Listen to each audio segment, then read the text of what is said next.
Tapos tingnan natin. Ito yung POV niya kapag naka-fold yung side mirror.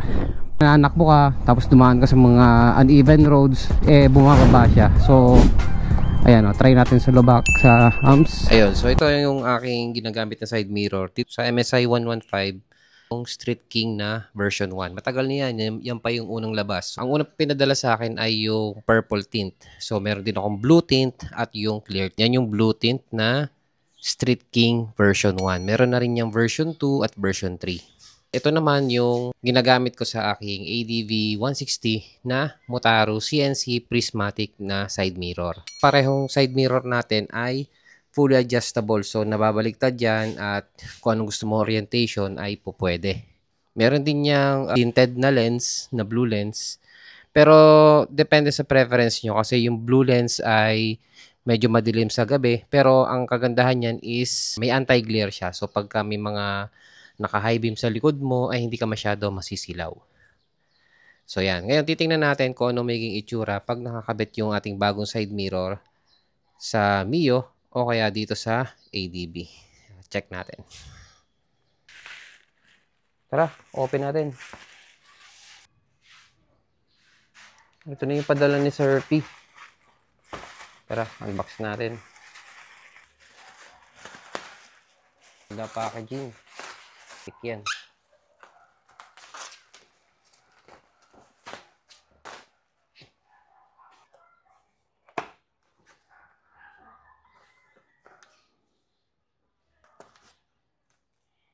Medyo magaan lang siya.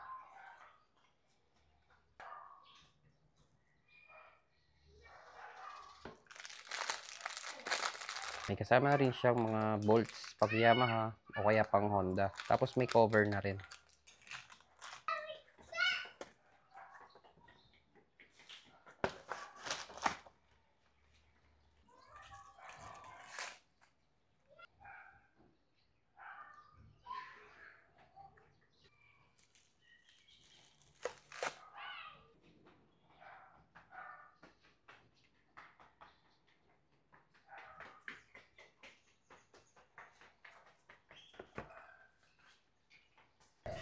Testingin muna natin sa Mio Soul Eye natin. Tanggalin muna natin yung drifting natin, tapos kabit natin yung bago nating side mirror. So dito, alin lang yung gagamitin natin. Yan, tanggalin muna natin yung pinaka-cover. Gamit tayo ng alin.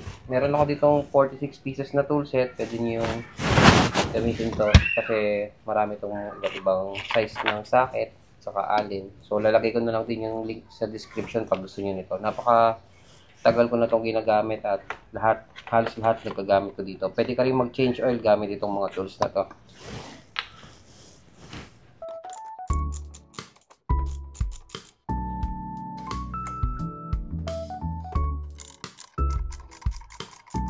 So again, yung bolts niya may kasama ng pang Honda, pang Yamaha, Suzuki man yan o Rusi. Yan, pasok yan kasi yan ay may kasamang 10mm at saka 8mm na bolt. May kasama na rin siyang washer, lock washer yan, at saka alin, tsaka yung pinaka-cover. Compare sa Street King na version 1, mas mabigat ang Street King na version 1 kaysa dito sa bago nating side mirror. Medyo magaan lang siya. Ito kasi full CNC tapos adjustable din to. So marami siyang tornilyo. Dito wala. Ito lang, yung adjustment lang dito sa pinaka side mirror niya. Tapos ito, wala na siyang tornilyo dito. So ito lang yung na-adjust sa kanya. So ito kasi pwede mo siyang baliktarin, fully adjustable siya. In-adjust ko na nga rin pala, nilagay ko sa gitna kasi pwede mong i-adjust yan sa likod. So pwede siyang nakabaliktad, depende sa orientation na gusto mo. Street King B1. So dito sa Mio ko, meron akong side mirror na extension bago ko ikabit yung side mirror ko. So gagamitin natin yung kasamang bolt. Ayan, huwag natin kalimutan yung washer. Ang washer hindi kasya sa loob. So, dito siya sa ilalim.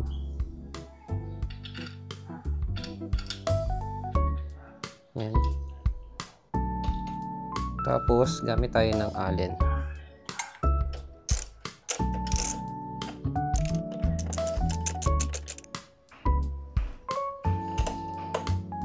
Tigpitan lang natin. Hindi ko muna lalagay yung sa switch ng aking MDL. So, ganun din sa kabila. Lagay mo muna yung bolt, tapos washer.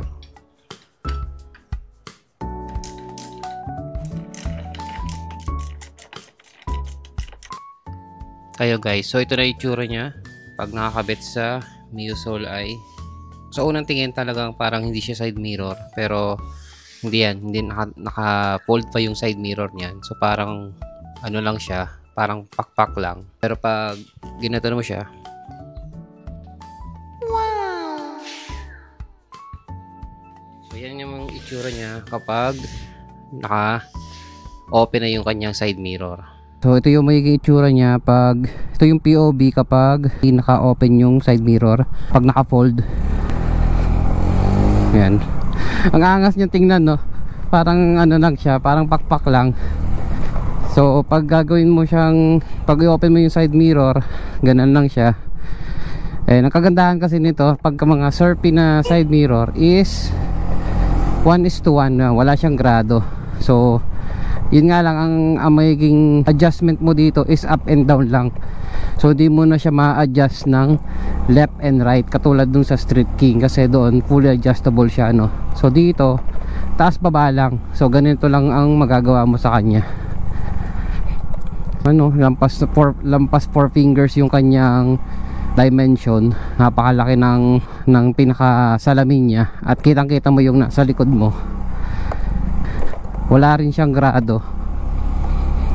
So, yung nung una iniisip ko baka kasi pag ginagamit mo to is gagalaw yung side mirror o kaya maluwag, ganyan. So, hindi naman siya gumagalaw sa ngayon, no?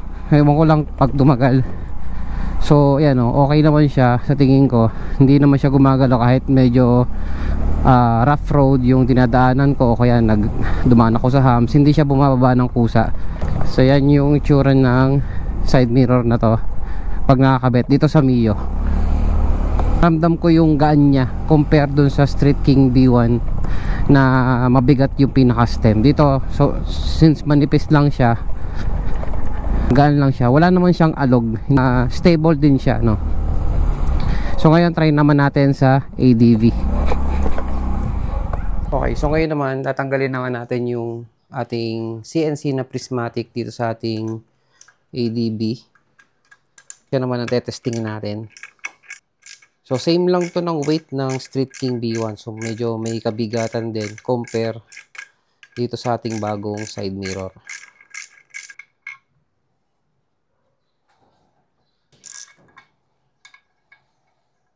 Since dito ka talaga siya ikakabit, try natin ikabit na yung MDL switch. At ayan, oh, saktong-sakto lang.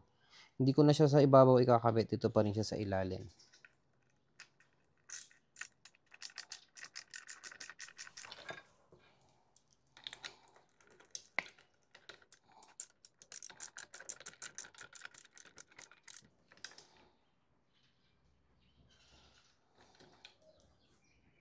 So, ito na yung itsura niya ngayon. Mas maangas eh, no? Try natin i-fold yung side mirror. Yun, no? Parang walang side mirror.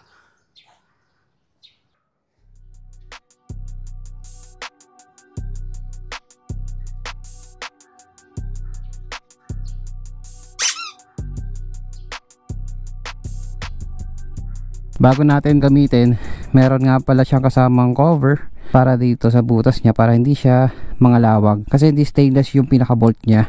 Okay, let's tingnan natin. So, ito yung POV niya kapag naka-fold yung side mirror. Yan, wala siyang alog, hindi siya nagba-vibrate kapag naka-on na yung motor. Then, ito yung itsura niya. So, pag mas magaan talaga siya, no?